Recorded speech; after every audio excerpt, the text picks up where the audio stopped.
MPSC वर जीवापाड प्रेम करणाऱ्या सर्व स्पर्धकांना माझा नमस्कार। आजचा टॉपिक खूप महत्वाचा आहे। राज्यसेवा पूर्व परीक्षा CSAT civil services aptitude test काय आहे, महत्वाचा आहे। गण्या कसा कावरा वावरा झाला बे तू? गण्याला टाइमपास लई महागात पडला। का केलास बे तू? अच्छा वेळ पुरला नाही सीसॅटले काऊन बे? अच्छा ते दिसतच नव्हते अक्षर फिरत होते। अबे अक्षर कसे फिरतीन बे? तू फिरत असेल लमच्या इकडे तिकडे फिरतसच नाही तरी किती 2 वेळा डुच्चू खाल्लास तिच्या। स्पर्धक मित्र मैत्रिणींनो, आपल्या गण्यानं 2 वेळा डुच्चू खाल्ला है ना? का तर वेळ पुरला नाही म्हणे आणि काही समजत नव्हतं म्हणे। कसा समजा? जिपरीच्या मागे इकडे तिकडे वाचन तिचं इकडचं कमी। चल बापू जाऊ दे, तू आता काही खरं नाही। स्पर्धक मित्र मैत्रिणींनो, सीसॅट हा केवळ क्वालिफाईंग राहिलेला आहे, अर्हतकारी राहिलेला आहे, पण हा गेम करतो, लक्षात ठेवा। त्याच्यामुळे याच्याकडे कॅज्युअल अप्रोच नसला पाहिजे। कुठलाही बघा जे क्वालिफाईंग पेपर आहेत ना त्याच्यामध्ये सर्वसाधारणतः स्पर्धक खूप कॅज्युअल राहतो आणि मग दंडी उडून जाते। मुख्य परीक्षेमध्ये बघा 2025 ला जो बदल होणार आहे आणि त्याच्यानुसार भाषेचा जो पेपर राहणार आहे क्वालिफाईंग है ना, त्याच्यामध्येही दंडी उडू शकते आणि त्याच्यावर मी व्हिडिओ बनवलेला आहे। रेड कार्डचं भूत तुम्ही पाहिलंय का? नाही पाहिलं? पहा जरूर, तुम्हाला खूप फायदेशीर राहील। कारण की जिथे क्वालिफाईंग राहतं तिथे स्पर्धक कॅज्युअल राहतो, हे सर्वसाधारणतः दिसून येतं। आपला कॅज्युअल अप्रोच ठेवायचा नाही, एवढी मेहनत वाया जाते, बरोबर आहे? तर सीसॅटला कसं क्वालिफाय करायचं हे आपण आज समजून घेऊया। त्याच्यासाठी त्याचं स्वरूप काय आहे, त्याचे डिमांड्स काय आहेत, त्याचे कंटेंट्स काय आहेत है ना, ते आपण पाहून घेऊया। चलायचं मग सोबत आहात? यस चला। पहिल्यांदा आपण समजून घेऊया सीसॅट हा क्वालिफाईंग आहे म्हणजेच काय, तर सीसॅट याला केवळ पास करायचा आहे। मग पास करायचा आहे तर ऑब्विसली पासिंग मार्क्स असतात, मिनिमम मार्क्स असतात। किती मिळायला पाहिजे ते दिलेलं आहे, मिनिमम मार्क्स। आणि हा केवळ क्वालिफाईंग आहे म्हणजेच काय, तर याचं तुमच्या स्क्रीनिंगच्या या मेरिट मध्ये याचं काउंटिंग होणार नाही, बरोबर आहे? त्याच्यामुळे केवळ क्वालिफाय करायचं म्हणजे मिनिमम मार्क्स घ्यायचा, एवढं लक्षात ठेवायचं। किती मिनिमम मार्क्स आहेत तर आपल्याला असं दिसतंय मिनिमम मार्क्स किती आहेत, 33% गुण घ्यायचे आहेत, 35 पण नाही। आपल्याला 35 घ्यावं लागते नाही तर फेल होतो। 33% गुण घ्यायचे आहेत। मग 33% गुण घ्यायचे आहेत तर समजून घेऊया जो सीसॅटचा पेपर आहे, सीसॅटचा पेपर कोणता आहे? पेपर दुसरा आहे, पेपर दुसरा आहे। याला एकूण गुण किती आहेत तर याला एकूण गुण 200 आहेत।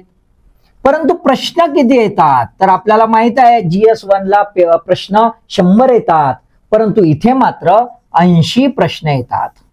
आता 33% गुण असं म्हटलेलं आहे तर 200च्या 33% म्हणजे किती गुण घ्यायचे आहेत? 66 गुण तुम्हाला घ्यायचे आहेत। 66 गुण घ्यायचे आहेत म्हणजे किती प्रश्न? केवळ प्रश्न आयडियल परिस्थितीमध्ये जर हे प्रश्न पूर्णच्या पूर्णच बरोबर असतील, एकही नाही चुकला, तर किती प्रश्न? तर आपल्याला असं दिसतं 26.4 प्रश्न जे आहेत ते बरोबर असले पाहिजे। पण 26.4 असा काही प्रश्न राहू शकत नाही आणि एक अर्धा गोला नाही मारणार आपण, म्हणून 27 प्रश्न बरोबर राहिले पाहिजे। ही कशी सिच्युएशन सांगितली मी? आयडियल सिच्युएशन सांगितली, परंतु प्रत्यक्षात असं होऊ शकतं का? नाही। जरी हा क्वालिफाईंग असला तरी इथे डिसिजन मेकिंग आणि प्रॉब्लेम सॉल्विंग हा पोर्शन सोडला तर बाकी याला 1/4 निगेटिव्ह मार्किंग आहे, 1/4 निगेटिव्ह मार्किंग आहे, हे लक्षात ठेवा। मग निगेटिव्ह मार्किंग आहे तो ऑब्विसली चुका होणार, ह्युमन बिंग आहे, त्याच्या एरर्स राहणार। त्यामुळे चुकांच्या सहित आपल्याला मिनिमम मार्क्स घ्यायचे आहेत किती? 66। म्हणजेच काय, तर आपल्याला त्याच्यासाठी थोडे जास्त प्रश्न सोडवावे लागतील। तर आपण असं गृहीत धरूया 27 म्हणजे थोडा राऊंड फिगर करू, 30 घेऊया, सेफ साइड आहे 30 घेऊया। 30 घेतले की आपण असं गृहीत धरूया की काही चुका होऊ शकतात, त्याच्यामुळे याच्या 1.5 पट म्हणजे 50 प्रश्न जे आहेत, ह्या 50 प्रश्न आपल्याला इथे सोडवायचे आहेत. किती सोडवायचे आहेत? 50 प्रश्न सोडवायचे आहेत. आता हे एक अझ्युम केलेली सिच्युएशन सांगितली. एखाद्या वेळेस एखादा स्पर्धक एकदम कॉन्फिडंट असेल, छान प्रिसिशन असेल, त्याचं परफेक्शन छान असेल, तर तो 45 वरही सॅटिस्फाईड होऊ शकतो, काहीच प्रॉब्लेम नाही. तो म्हणेल माझे 5च चुकणार, आता काही टेन्शन नाही. काही स्पर्धक कदाचित इश्यू राहू शकतो की नाही, चुका होऊ शकतात, तर त्याने रिस्क न घेता थोडे अधिक सोडवलेले बरे. पण अधिक म्हणजे किती? 80च्या 80 का?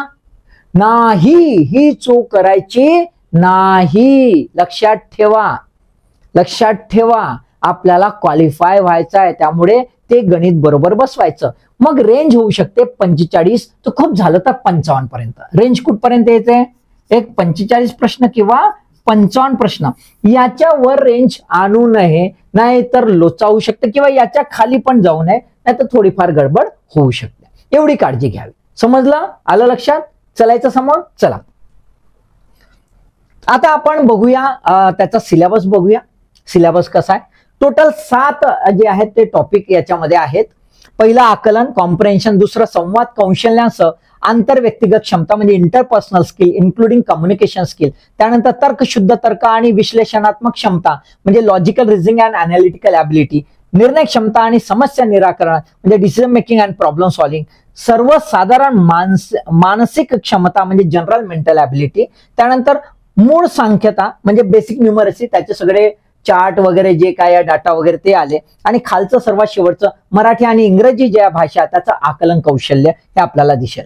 पहिलं जर बघितलं comprehension, interpersonal skill, logical reasoning, decision making and problem solving आणि जनरल मेंटल ॲबिलिटी, हे जर पोर्शन बघितले आपण, लक्षात घ्या, हे जर बघितले इथपासून इथपर्यंत किती आहेत? 1 2 3 4 5. यांच्यासाठी मानक काय आहे? स्टँडर्ड काय आहे? स्टँडर्ड आहे डिग्री लेवल, म्हणजे हायर लेवलचं इथे विचारल्या जाणार. हे थोडंसं लक्षात ठेवा. एक मच्युअर्ड पर्सनॅलिटी, एक समजदार व्यक्ती, एक ज्याला सद्विवेक बुद्धी आहे आणि तो आपली बुद्धी वापरतो, असा. लक्षात आलं का? तो थोडा हायर दर्जा आहे. पण मॅथ्स कसं विचारलाय बघा. मॅथ्स कसं विचारलाय? एकदम 10th लेवलचं, एकदम 10th 10वीचं. 10वी सगळेच पास झाले, 10वी सगळेच पास झालेले आहेत, म्हणूनच एमपीएससी देतात, कारण ग्रॅज्युएट झालेले आहेत. बरोबर आहे? राईट. आणि 10वी पास झाल्या म्हणजे सर्वांनाच 35% वर आहे किमान. आणि इथे मागितलं किती आहे? 33%. त्याच्यामुळे टेन्शन घ्यायचं नाही. इथलाही 33%च पकडू आपण इथलाही जास्त नाही पकडूया. ठीक आहे? तर त्याच्यामुळे टेन्शन आहे का? नाही. आणि भाषा जी आहे त्याचं 11 आणि म्हणजे 10th आणि 12th, 10th आणि 12th आयदर ऑर दिलेलं आहे, एवढं मागितलेलं आहे. ठीक आहे? लक्षात आलं? आता याचं जर तुम्ही सिलेबसचं थोडंसं आकलन केलं तर तुम्हाला काय दिसेल बरं? सिलेबसचं आकलन केलं तर तुम्हाला असं दिसेल की एक आकलन म्हणजे कॉम्प्रेन्शन है ना, हा आकलन एक भाग आहे तो. मग हा आकलन घ्या, बघा लक्षात घ्या, हा आकलनाचा भाग आणि हा आकलनाचा भाग एकच होता. त्याच्यानंतर हे दोन जे आहेत interpersonal skill and communication skill आणि decision making and problem solving, हा थोडासा एकत्रित राहतो. हा जो आहे हे दोन एकत्रित राहतात, म्हणजे हा दुसरा झाला.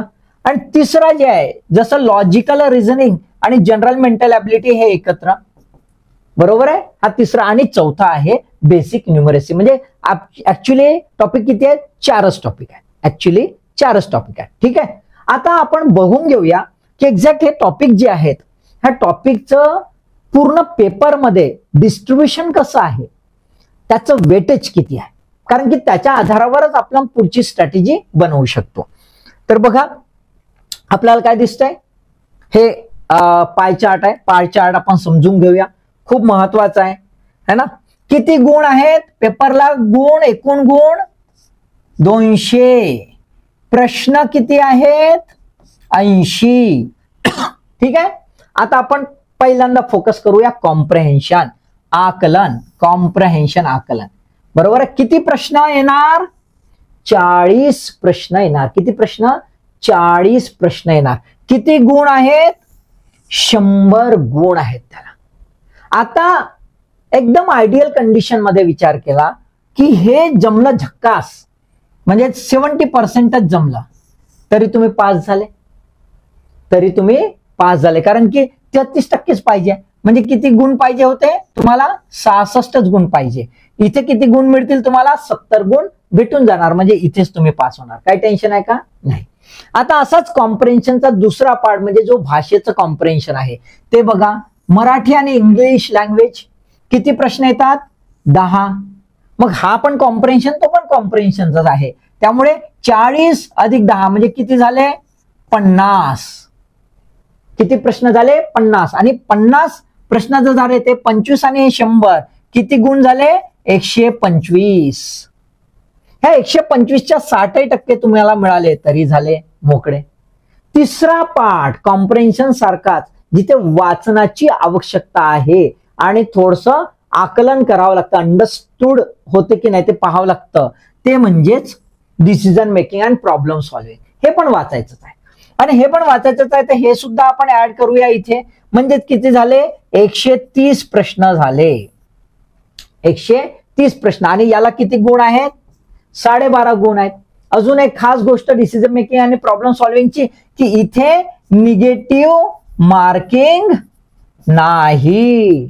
निगेटिव्ह मार्किंग नाही. मग निगेटिव्ह मार्किंग नाही तर तुक्का मारला तरी टेन्शन नाही, नाही आलं तरी काही प्रॉब्लेम नाही, मारा तुक्का बिनधास्त, काहीच प्रॉब्लेम नाही. म्हणजेच काय तर आता हे सर्व मार्क्स जर मिळवले आपण, हे 100 झाले, अधिक याचे 25 झाले, अधिक याचे 12.5 झाले, 12च पकडूया, तर आपल्याला काय दिसतंय की 137.5. आता याच्या 60% पकडा तरी तुम्ही पास झाले. म्हणजे 3च पोर्शन जर तुमचे छान सोडवून झाले तरी टेन्शन आहे का? नाही. पण ही आयडियल कंडिशन. आता पुढे बघूया की मॅथ्स आणि रिझनिंगचं काय आहे ते. तर बेसिक न्यूमरेसीचे 10, अधिकतम 12 पर्यंत जातात आतापर्यंत जर आपण मागच्या 10 वर्षाचं अवलोकन केलं तर. आणि मेंटल ॲबिलिटी जी आहे, जनरल मेंटल ॲबिलिटी आणि रिझनिंग याचे 15, म्हणजे एक 12 ते 15 अशी रेंज आहे. बरोबर आहे. आता हे दोन्ही जर मिळवले, हे बघा, दोन्ही जर मिळवले तर आपल्याला काय दिसतं? 7 5 12 आणि 3 2 5 आणि 1 6, 62.5 गुण. किती आहे? 62.5. म्हणजे एखाद्याला मॅथ्स आणि रिझनिंग ढासू येत असेल, एकदम तुफान, बाकीचं काहीच येत नसेल पण हे तुफान येत असेल, आउट ऑफ घेत असेल, तरी तो पास होणार आहे का? तो पास होणार नाही. म्हणजेच काय तर कॉम्प्रेन्शन हा पोर्शन जो आहे तो सीसॅट मध्ये एकदम गेम चेंजर आहे. आलं का नाही लक्षात? एकदम गेम चेंजर आहे. त्यामुळे याच्यावर कोणत्याही परिस्थितीत आपल्याला भर द्यावा लागणार. पण इथे बेसिक न्यूमरसी आणि रिझनिंग जर आपण थोडंफार करू शकलो, म्हणजे से एक्झाम्पल असं पकडून घ्या, 30% करू शकलो तरी इथे 20च्या पर्यंत आपल्याला गुण मिळवू शकतात. आणि 20च्या वर जे गुण आहेत ते इथे आपल्याला 66 गुण आणायला मदतशीर होऊ शकतात. त्यामुळे मदत करू शकतात बेसिक न्यूमरसी आणि रिझनिंग. मग असं जर हे गणित आहे तर त्याच्यानुसारच आपली स्ट्रॅटेजी असणं आवश्यक आहे. आता ही स्ट्रॅटेजी जी आहे याचं गणित आणि आपली स्वतःची ॲबिलिटी, म्हणजे स्पर्धकाची ॲबिलिटी काय, कुठे त्याचा स्ट्रॉंग पॉइंट आहे, त्याच्या आधारावर त्यांनी स्ट्रॅटेजी करणं आवश्यक आहे. आता आपण बघूया सोपा. हा गण्या लय सोपा म्हणतस तू, पण मग दंडी काऊन उडते? दंडी उडण्याची कारण खूप महत्वाचं आहे. दंडी उडण्याची कारण पहिलं, वेळ आणि अचूकतेचा लोचा. स्पर्धक काय करतात ना, वेळेचं भान ठेवत नाही. स्पर्धक वेळेचं भान ठेवत नाही बिलकुल. हा जसा झिपरीशी फिरायला गेला ना, किती वाजले ते लक्ष देत नाही, तसं तो परीक्षेत करायला जाते. तसं करायचं नाही. लक्षात आलं का? परीक्षेवर प्रेम करायचं आहे ते फक्त तेवढ्या तासापुरतं. किती वेळ दिलेला आहे? 2 तास. म्हणजे किती मिनिट? 120 मिनिट. 120 मिनिटांनी इथे 80 प्रश्न आहेत. आपण 80 सोडवणार नाही आहोत, 50 सोडवणार आहोत. मग 50 सोडवणारा तो खूप झालं तर 1.5 मिनिटं मिळतो रे भाऊ. मग इतके कमी मिनिटं आपल्याला मिळतात, कारण एक ह्युमन एरर पण सोडावं लागतं, काही गॅप असते ते सोडावे लागते. त्यामुळे एक 1.5 मिनिटं मिळतो आणि त्या 1.5 मिनिटातही आम्ही टाइमपास करू तर कसं होईल? जमणार का? जमणार नाही. आणि दुसरा प्रॉब्लेम असा आहे की सोबतच डिस्ट्रॅक्टिंग माइंड घेऊन जातो आपण. डिस्ट्रॅक्टिंग माइंड, इकडचा तिकडचा, हा दोस्त भेटते तो अक्कल वाटते, तो दोस्त भेटते, अबे सीसॅटच होना बे, चलना कायले टेन्शन घेतात. डिस्ट्रॅक्टिंग माइंड, त्याचाही प्रॉब्लेम आहे. आपण एक खूप इनर याच्याने कॅज्युअल राहतो, तो डिस्ट्रॅक्टिंग माइंड, त्यामुळे अचूकता ब्लर होते. आलं की नाही लक्षात? त्यामुळे परीक्षा कॅज्युअली घ्यायची नाही, एकदम किलर इन्स्टिंक्टने की बापू याच्यात लोचा होऊ शकते, थोडीशी भीती मनात बाळगायची. आलं की नाही लक्षात? ठीक आहे. त्याच्यानंतर कमजोर वाचन क्षमता हा मेजर प्रॉब्लेम आहे सीसॅट मध्ये फेल होण्याचा.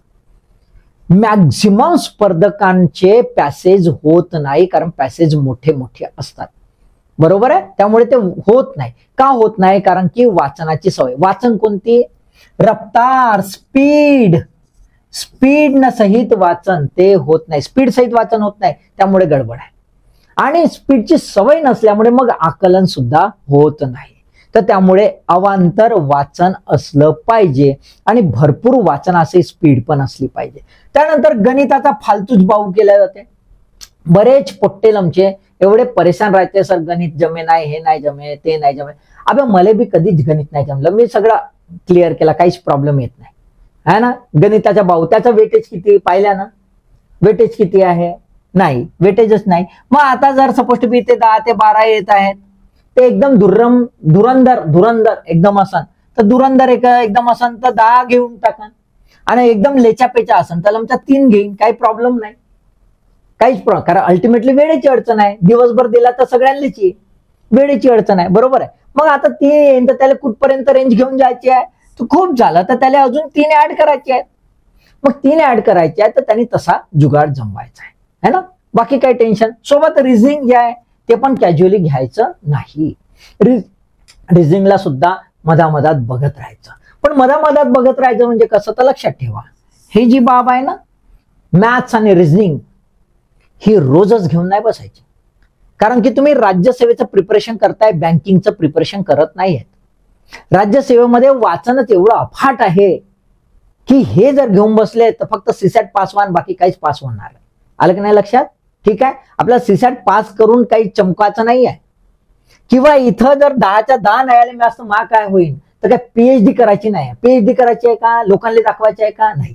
आपल्याला काय करायचं आहे? केवळ पास व्हायचं. डोक्यात ठेवायचं, केवळ पास व्हायचं. मग पास होण्यासाठी मेहनत घ्यायची. मग याचं काय करायचं? तर याचं करायचं आठवडी बाजार. काय करायचा? आठवडी बाजार. आठवड्यातून 1 दिवस घेऊन बसायचं. रोजच घासपीट नाही करायची. आलं की नाही लक्षात? मात्र हे मात्र रोजच, हे रोजच, कारण याची गरज आहे. हे रोजच म्हणजे कसं? तर असं नाही आहे, जनरल स्टडीज रोजच वाचायची ना, मस्त स्पीडीली वाचायची, खूप सारी वाचायची. डायव्हर्सिफाईड सब्जेक्ट आहेत आपल्याकडे, ते वाचायचेच आहेत. त्याचं वाचन म्हणजे याचं वाचन, काही टेन्शन घ्यायचं नाही. क्लिअर? ठीक आहे, चलायचं. चला आता लक्षात घ्या की प्रत्येक स्पर्धक जो आहे त्याचे आपले काही बलस्थान असतात, काही पॉवरफुल एरियाज असतात आणि काही वीक एरियाज असतात. तो म्हणजे स्पर्धक. स्पर्धक म्हणजे एकदम बलवान असा, एकदम पॉवरफुल असा नव्हे. आलं की नाही लक्षात? काही वीक पॉइंट असतील, काही स्ट्रॉंग पॉइंट असतील. आता सीसॅट मध्ये आपण पाहिलेलं आहे, एक आहे आकलन, आहे काय आहे?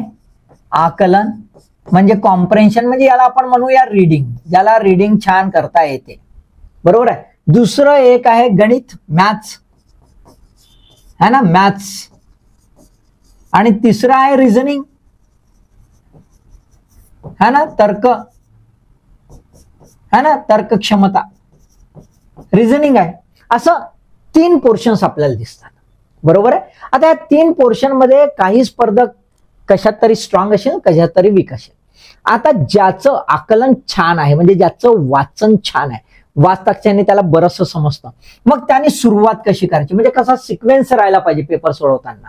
ठीक आहे? ही आयडियल सिच्युएशन, अगेन ही आयडियल सिच्युएशन. हा तुमचा प्लॅन ए. परीक्षेला जाताना तुम्ही कशा मानसिकतेने जायचं ते. आकलनाचं ज्याचं कमांड आहे, ज्याचं रीडिंगची कमांड आहे, त्याने पहिल्यांदा दोन्ही कॉम्प्रेन्शन घेऊन घ्यायचे,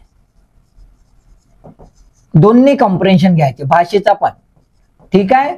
घेऊन घ्यायचे. त्याच्यानंतर decision making and problem solving करून घ्यायचं. त्याच्यानंतर रिझनिंग करून घ्यायचं, नंतर मॅथ्स करायचं. कारण ज्याचं सहसा वाचन असते मॅथ्स कदाचित वीक राहू शकते. अशा परिस्थितीत मॅथ्स सर्वात शेवटी घ्यायचं. तुम्ही म्हणाल हे का हो, वीक आहे मग वेळ उरे नाही, मग त्याच्यात टेन्शन नाही. पहिल्यांदा तर कॉन्फिडन्स महत्वाचा आहे. जर तुम्हाला कॉन्फिडन्सच नाही आला की मी पास होऊ शकतो, तर बाकीचं धरल्या धरून राहू शकते. जिथे तुमचा स्ट्रॉंग एरिया आहे, से एक्झाम्पल तुमचा हा स्ट्रॉंग एरिया आहे आणि ह्या स्ट्रॉंग एरियामध्ये तुम्ही जर सपोज टू बी 40+ प्रश्न सोडवून झाले असतील तर तुम्ही तिथेच रिलॅक्स झाला. नाही किमान तर 25+ जरी सोडून झाले तरी तुमचा कॉन्फिडन्स बराच वाढला. कारण की इथे डिसिजन मेकिंगचे आहेत आणि थोडेफार रिझनिंगचे 5-6 जर जमले तरी तुम्हाला असं वाटतंय की आता मी होणार, मग इथून 5-6 आलं की नाही लक्षात. हा कॉन्फिडन्स आपोआप वाढतो. ठीक आहे. ज्याचं गणित असेल त्याने आधी मॅथ्स हाती घ्यावं, नंतर त्याने रिझनिंग हाती घ्यावं, नंतर कॉम्प्रेन्शन घ्यावं, नंतर डिसिजन मेकिंग घ्यावं, असं त्याला करता येईल. किंवा एखाद्या वेळेस मॅथ्सच्या नंतर तो कॉम्प्रेन्शन किंवा डिसिजन मेकिंग घेईल आणि रिझनिंग नंतर घेईल, असं पण करू शकतो. ठीक आहे. ज्याचं रिझनिंग स्ट्रॉंग आहे त्याने रिझनिंग आधी घ्यावं, नंतर डिसिजन मेकिंग घ्यावं, त्यानंतर कॉम्प्रेन्शन घ्यावं ना मग शेवटी मॅथ घ्यावं. कारण की ज्यांचं रिझनिंग छान आहे त्याचं मॅथ्स छान असेल याची काही गॅरंटी नाही. बरोबर आहे. पण ज्याचं रिझनिंग छान आहे त्याला थोडी वाचनाची सवय असते, त्यामुळे डिसिजन मेकिंग आणि कॉम्प्रेन्शन घेतलं तर त्याला फायदा राहू शकतो. पण हे सर्व आयडियल सिच्युएशन आहे. ही कशी आहे? ही सर्व आयडियल सिच्युएशन आहे. वेळेवर पेपर कसा येतो त्यावरही सर्व निर्भर आहे. एखाद्या वेळेस असं होईल की एखादा धुरंधर आहे मॅथ्स मध्ये, पण असे मॅथ्स आले की कोणाला काहीच जमत नाही, मग का तो मॅथ्स करत बसन का? नाही. लगेच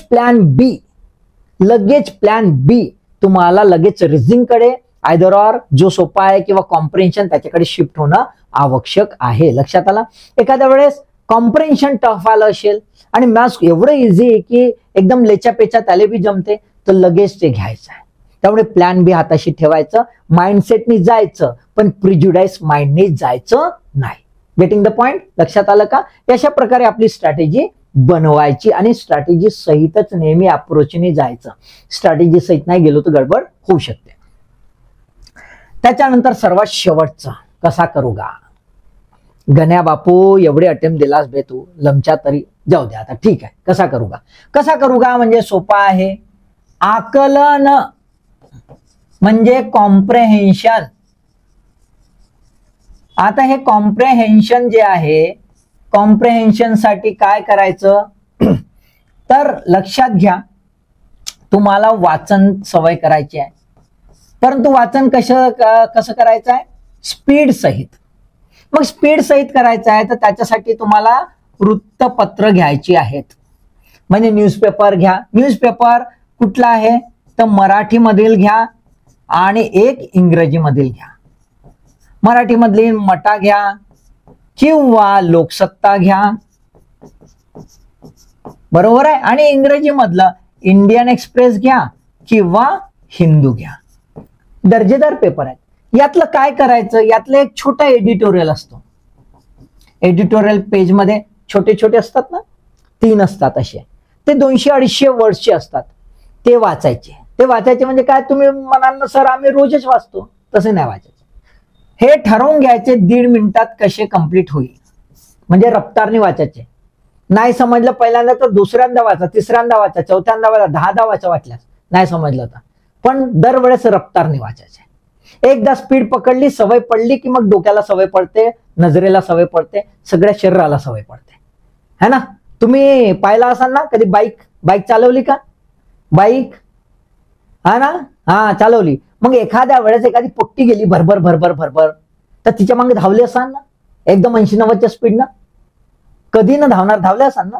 मग तर ते मग पहिल्यांदा धावले की दांदरले ना, मग नेहमी धावले रोजच तिच्या मागे, तर मग जमलं. तर तसंच जमते इथे, रोज जमल तेव्हा, पहिल्यांदा नाही जमणार. समजलं का? लक्षात आलं? ठीक आहे. आकलन. त्याच्यानंतर गणित जे आहे आणि आता तर्कक्षमता आहे किंवा रिझनिंग आहे.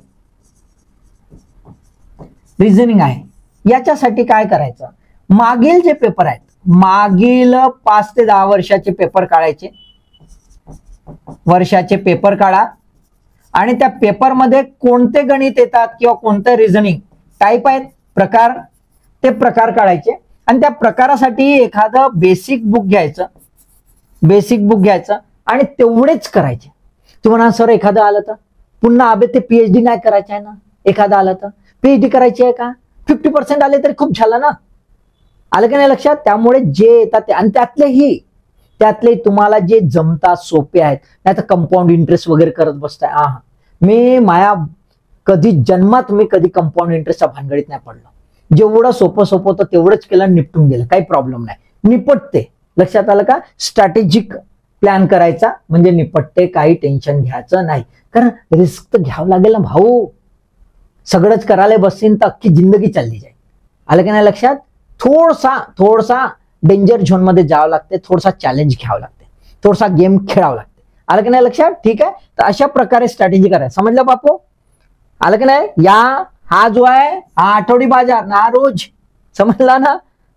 बरोबर आहे. चला, मला वाटतं स्पर्धक मित्रमैत्रिणींनो आपल्याला सुद्धा कळलं असेल की सीसॅटला कसं मॅनेज करायचं, कसं आपलं प्लॅन बनवायचा. सीसॅट हा काही शॉर्ट टर्म प्लॅन नाही आहे, हा लॉंग टर्म आहे. तुम्हाला सवय करावी लागेल, हे नक्की डोक्यात ठेवा. आणि तुम्ही अभ्यास करतायच, तुम्ही सिरियसली आहात है ना.